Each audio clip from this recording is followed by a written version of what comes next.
오늘을 살아가는 묵상 시간입니다. 오늘 본문 말씀 이사야서 1장 11절입니다. 여호와께서 말씀하시되 너희의 무수한 재물이 내게 무엇이 유익하뇨?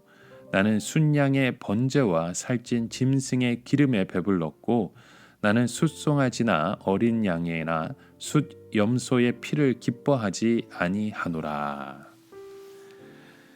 자, 유다 백성들이 이 죄의 악순환에서 벗어나지 못한 것은 바로 놀랍게도 예배 때문이었습니다. 그들은 예배가 자신들의 그 죄에 대해서 하나님의 용서를 받게 한다라고 생각을 하고 있던 거죠. 그래서 죄를 지으면 지을수록 더 눈물을 흘리면서 뜨겁게 예배를 드린 겁니다. 죄를 짓고는 예배를 드리고 또 죄를 짓고는 예배를 드렸습니다. 이 유다 백성들은요, 이 제사가 자기들의 죄를 속죄한다고 생각해서 엄청난 제물을 하나님께 바치기도 합니다. 숫송아지는 아주 비싼 것이었고요, 제물 중에 최고였습니다. 그러나 그런 제물도 아낌없이 하나님께 마구마구 드리는 겁니다. 그들이 하나님께 얼마나 많은 제물을 드렸든지 하나님께서 순양의 번제와 살찐 짐승의 기름에 배불렀다라는 표현의 말씀을 하고 계시죠. 그러면 이 제사는 죄를 속하는 것이 아닐까요?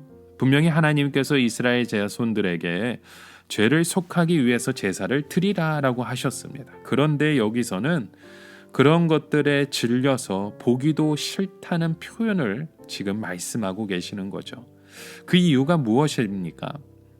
제사는 죄를 직접 속죄하는 것이 아니었습니다. 제사는 항상 간접적인 효과를 가지고 있는 겁니다. 제물을 잡아서 하나님께 바치는 것은 자신의 죄를 인정하고 고백하는 것이지만 정말 중요한 것은 그 후에 하나님의 말씀을 듣는 것이었습니다. 하나님의 말씀을 듣고 변화되는 것이 진정으로 죄의 용서를 받는 것이며 하나님의 그 은혜를 회복하는 것이었습니다. 사실 모든 사람들의 마음속에는 종교적인 본성이 있습니다. 그래서 가장 진지할 때는 기도하고 싶은 생각이 들죠. 하나님을 믿지 않는 사람들 위해서 기도해 주겠다고 하면 고마워합니다. 더욱이 믿는 사람들은 예배를 통해서 이런 종교성을 표현하고 싶어서 또 이것을 표현할 수 있을 때 기분이 좋아지고 은혜 받았다고 얘기합니다. 여러분, 우리가 이 한국의 K-팝 가수들이 참 많잖아요. 이 K-팝 가수들은 이 소녀들에게 영적인 우상이 됩니다. 팬들은 그들의 노래를 부르고 그들의 삶을 바라보며 응원하는 것이죠. 왜 청소년들이 그렇게 그 K-팝 스타들을 좋아하는 것일까요? 그것은 그들 안에 있는 어떠한 답답함을, 그들의 욕구를 표출해주고 있기 때문이 아닐까요? 학교 생활에서 느끼는 답답함이나 이 세상을 바라보면서 감당치 못하는 그런 욕구들을 노래로 표출해 주니까 그것을 통해서 그들의 마음이 요동하는 것이고 또 그들의 그 광경을 보면서 울부짖는 것 아닐까요? 여러분, 하나님께서 원하시는 것은 우리의 예배를 통해서 얻는 그런 은혜가 아닙니다. 제사를 통해서 자기의 죄를 자복하고 그 후에 하나님의 말씀을 듣는 것을 원하셨습니다. 하지만 유다 백성들은 제사 그 자체로 자신들의 죄가 다 해결된 것으로 생각했던 거죠. 죄를 지을수록 많은 재물을 가져옵니다. 물론 자기가 무슨 죄를 지었는지 말하지는 않는 거죠. 그저 하나님께 바치고 싶어서 가져왔다고만 말합니다. 그리고 불에 타는 짐승을 보면서 스스로 은혜를 받는 것이었죠. 여기서 무엇을 알 수 있게 되는 겁니까? 적어도 이들의 마음속에 양심의 가책은 있었다는 것입니다. 그러나 그들은 양심의 가책을 그대로 하나님 앞에 가지고 나아가지 못했습니다. 다시 말해서 그들에게 있어서 제사는 하나님과의 거래였던 겁니다. 자기 안에 죄책감이 있는 만큼 종교적인 그 선을 통해서 스스로의 죄를 갚고자 했던 것이죠. 여러분, 그것은요, 이 다른 종교에 사는 고행과도 마찬가지인 겁니다. 죄를 느낀 만큼 스스로 고통을 겪든지 아니면 선행을 행해서 갚는 것을 표출하는 것이잖아요. 여러분, 이것은 내 안에 있는 어떤 양심의 고통을 잠재우는 효력은 있을지 몰라도요, 하나님 앞에서는 의미가 없습니다. 하나님은 이런 식으로 우리의 죄를 해결하지 않으십니다. 죄를 드러내었으면 그 생활을 끊으라고 하십니다. 그러나 스스로는 죄를 끊을 힘이 없는 것이죠. 죄가 좋은 것입니다. 불법적으로 사랑하는 사람을 버리기 싫고 그런 즐거움을 포기할 힘이 없는 것이죠. 하나님께서는 바로 이런 고백을 원하시는 겁니다. 하나님, 내가 죄인인 줄 알지만 하나님, 내가 이 죄를 이길 힘이 없습니다. 제가 아무리 선행을 행한다 하더라도 그것은 내 자신을 속이는 것밖에 되지 않습니다.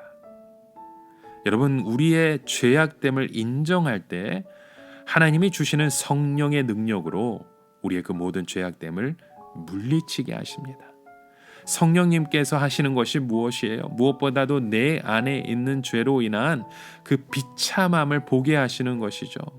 그리고 내가 지은 죄를 미워하게 하고 혐오하게 하십니다. 비록 내가 그 죄를 이길 힘은 없지만 나는 나의 죄를 미워하는 마음을 새기게 합니다. 그리고 나서 철저하게 자기를 믿지 않게 하시는 거죠. 자기를 믿으니까 죄를 짓는 것이잖아요.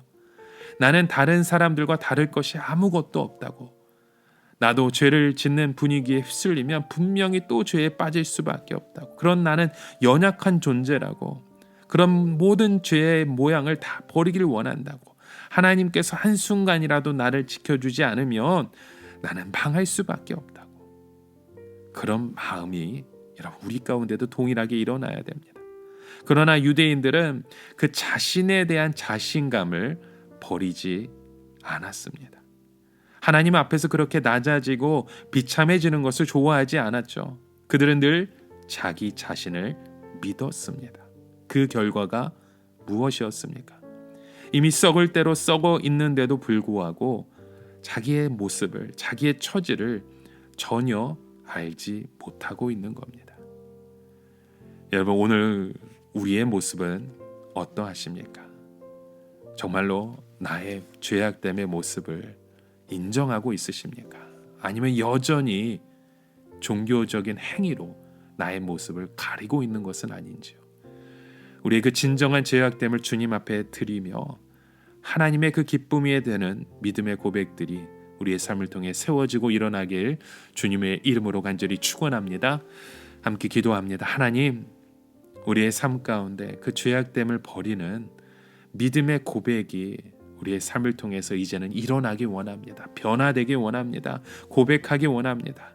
다시는 그 삶을 다시금 찾지 않는 믿음의 백성들로 오늘도 우리를 인도하여 주시고 세워주시고 주님 함께 역사하여 주시옵소서. 이 모든 말씀 살아 역사하시 예수 그리스도의 이름으로 기도드립니다. 아멘.